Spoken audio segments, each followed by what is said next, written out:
Hahaha, apa kabar sahabat artikel view? Kali ini saya akan membacakan lanjutan alur cerita kisah CO muda berpura-pura culun. Tapi, sebelum mendengarkan kisah ceritanya, silahkan cari posisi yang nyaman dan jauhi keramaian. Dan jangan lupa pasang headsetnya. Dan inilah alur cerita kisah CO muda yang berpura-pura culun. Episode 305. Kisah CO muda yang berpura-pura culun. Dari keprihatinan Lina, Ariel sangat jelas tentang alasannya. Dia pasti akan mengambil beberapa hal untuk dibanggakan di luar untuk menyelamatkan mukanya sendiri. Tetapi beberapa kata terlalu banyak. Dengan karakter Lina, sesuatu akan terjadi cepat atau lambat. Jadi Ariel harus mengingatkannya. Bu, aku tahu kamu lebih memilih dihormati. Tetapi beberapa hal tidak bisa dikatakan omong kosong. Kalau tidak, itu akan menimbulkan masalah, kata Ariel. Setelah mendengar kalimat ini, ekspresi Lina membeku seketika, dan bahkan melontarkan tatapan tegas. Dari sudut pandangnya, bagaimana dia bisa dikritik oleh Ariel karena kata-kata dan tindakannya? Ariel, jangan berpikir bahwa jika kamu melakukan sesuatu, kamu bisa mengarahkanku ke arahku. Jangan khawatir, aku tidak mengatakan apa-apa. Bahkan jika aku melakukannya, itu berarti putriku. Itu tidak ada hubungannya dengan kamu. Lina berkata dengan dingin. Inilah yang Ariel khawatirkan. Dia juga tahu bahwa Lina tidak bisa membawanya keluar untuk menyombongkan diri. Bagaimanapun, reputasinya di Bandung tidak berguna. Tidak ada yang akan mempercayainya, tidak peduli seberapa kuat dia. Aku tahu, itu sebabnya aku ingin kamu tetap rendah hati dan menarik angin. Sekarang Bandung tidak tahu berapa banyak orang yang ingin Kaori jatuh. Semakin kamu membual tentang kekuatan Kaori, semakin banyak orang yang ingin melihat Kaori menderita. Kata Ariel, apa yang Lina banggakan sekarang adalah putri ini. Dan satu-satunya modal untuk dibanggakan di depan saudara perempuannya adalah Kaori. Dia menikmati pandangan iri orang-orang itu ke arahnya. Dan kekaguman orang lain. Rasa superioritas ini adalah milik Lina. Lina belum pernah mengalaminya sebelumnya. Jadi dia kecanduan sekarang. Bagaimana mungkin jika dia memintanya untuk tidak membual? Ariel, ini bukan giliranku untuk memberimu pelajaran. Apa yang harus aku lakukan? Aku punya ukuranku sendiri, kata Lina. Dan keluar dengan perasaan tidak puas. Ariel tersenyum pahit. Dan Kaori tidak tahu harus berbuat apa. Dia tahu karakter Lina. Jika dia tidak membiarkannya membual, itu akan lebih tidak nyaman daripada membunuhnya. Ariel, ibuku seperti ini. Jangan ambil hati. Kaori menghibur Ariel. Ariel berkata, aku hanya takut apa yang dia katakan akan menyebabkan ketidakpuasan beberapa orang dan akan merugikanmu. Kaori dapat merasakan bahwa titik awal Ariel adalah untuk kebaikannya sendiri. Dan ini adalah pertanyaan pertama yang selalu dia pertimbangkan selama lebih dari 3 tahun. Bagaimana mungkin Kaori tidak merasa bahwa Ariel mengutamakan dirinya sendiri? Aku akan membicarakan ini dengannya. Jadi kamu bisa beristirahat dengan tenang, kata Kaori. Aku hampir pulih. Jadi tidak perlu istirahat. Tetapi kamu harus kembali ke perusahaan besok. Waktu luang akan membuat orang bernostalgia. Tetapi Ariel tahu bahwa keadaan ini tidak dapat dipertahankan selamanya. Kaori akhirnya mengelola perusahaan. Dan dia juga memiliki hal-hal yang harus dilakukan. Kaori mengangguk. Selama periode waktu ini, hubungannya dengan Ariel menjadi lebih dekat. Dan dia sangat menikmati dirinya sendiri. Dia agak enggan untuk tiba-tiba mulai bekerja. Tetapi kenyataan yang perlu dihadapi ini tidak bisa lepas. Keesokan harinya, setelah Kaori pergi ke perusahaan, Ariel pergi ke sebuah tempat bernama Love Home di Bandung. Hiduplah beberapa orang yang terlahir cacat dan terlantar sejak kecil, mulai dari usia beberapa tahun hingga remaja. Mengandalkan bantuan masyarakat, Ariel sesekali mengunjungi tempat ini sejak dia mengetahuinya, dan memberinya kekuatan dan bantuan keuangan sesuai kemampuannya. Anak-anak ini sangat tertutup karena mereka tahu bahwa mereka berbeda dari orang kebanyakan.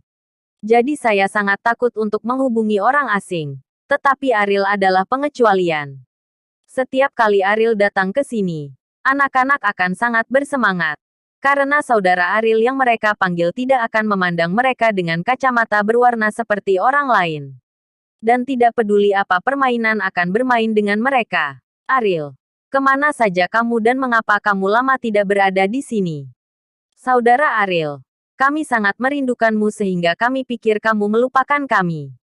Saudara Ariel, bermainlah dengan kami. Ariel ketika dia muncul, dia segera menjadi raja anak-anak. Dan semua anak mengelilinginya dengan penuh semangat. Kakak Ariel datang. Apakah kamu patuh? Ariel berkata sambil tersenyum. Kami patuh, kata anak-anak serempak. Kamu tidak tahu. Mereka membicarakanmu setiap hari. Dan statusmu di hati mereka akan melampaui milikku. Sahrul berkata sambil tersenyum. Dia adalah pendiri Love Homeland. Berusia 40-an. Kelihatannya sangat tua. Lagi pula, mengurus anak-anak ini setiap hari adalah hal yang melelahkan. Saudari Sahrul, tidak mungkin bagiku untuk membandingkanmu. Ariel berkata sambil tersenyum. Dia memperhatikan bahwa sepertinya ada jejak kesedihan di antara alis Sahrul. Sesuatu pasti telah terjadi. Tetapi sekarang anak-anak ada di sini. Jadi Ariel tidak bertanya. Ngomong-ngomong, Agnes juga meneleponku hari ini dan mengatakan bahwa dia akan segera datang. Kalian berdua sudah lama tidak bertemu, kata Sahrul. Kebetulan sekali. Apakah dia masih sering datang ke sini sekarang? Agnes adalah wanita yang sangat perhatian. Dia terlihat manis dan imut. Dia sering datang ke rumah tercinta untuk membantu. Dan dia sangat akrab dengan Ariel. Tetapi berbicara dengan hati-hati. Mereka sebenarnya bertemu tidak lebih dari 10 kali dalam 2 atau 3 tahun. Dia berbicara tentang pacar sekarang. Dan kadang-kadang membawanya bersamanya. Tetapi dia memiliki lebih sedikit waktu, kata Sahrul.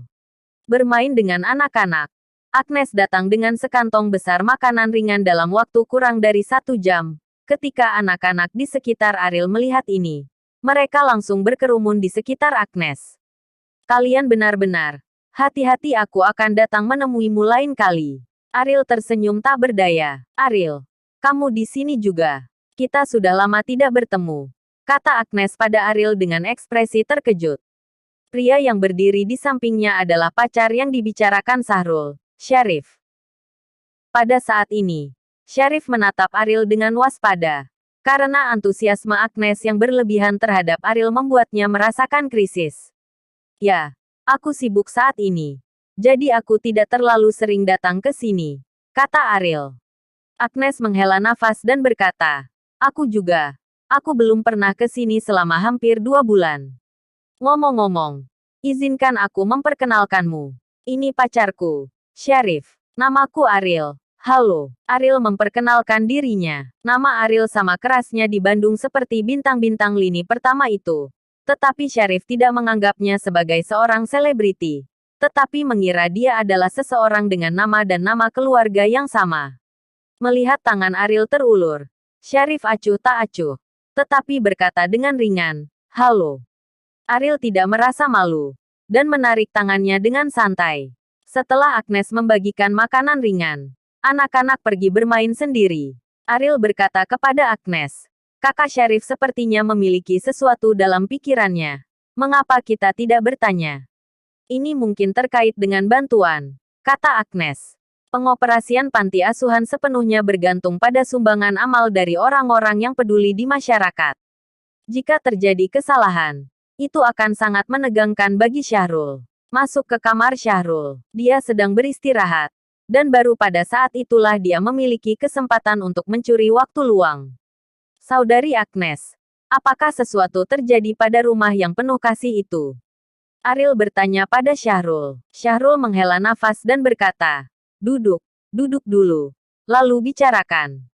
Syarif adalah yang pertama duduk. Selain itu, ia sengaja meletakkan ponsel dan kunci mobilnya di atas meja. Dan kunci mobil itu juga menunjukkan logo merek Mercedes-Benz. Ariel tidak terlihat berbeda. Dan dia bahkan lebih tenang tentang pamer Syarif yang disengaja. Syarif masih menunggu untuk melihat ekspresi terkejut Ariel. Tanpa diduga, dia tidak bereaksi sama sekali. Dia memindahkan kunci dengan sengaja, sehingga perhatian semua orang terfokus pada tindakannya. Sayangnya, Pertunjukannya ditakdirkan untuk tidak berguna. Baru saja, Lamborghini yang dia ambil untuk memperingati di luar diambil oleh Ariel. Ariel bagaimana mungkin bisa melihat Mercedes-Benz di matanya? Kakak Syahrul, ada apa? Tanya Agnes. Kalian semua tahu apa yang terjadi di Bandung baru-baru ini, kata Syahrul. Saudari Syahrul, Anda tidak berbicara tentang perusahaan grup Sanle, kan? Saya memiliki banyak informasi orang dalam tentang masalah ini, kata Syarif dengan bangga. Syahrul mengangguk dan melanjutkan. Perusahaan-perusahaan besar ini, untuk mempertahankan citra yang baik secara lokal, melakukan banyak amal setiap tahun. Dan mereka juga membantu kami setiap tahun.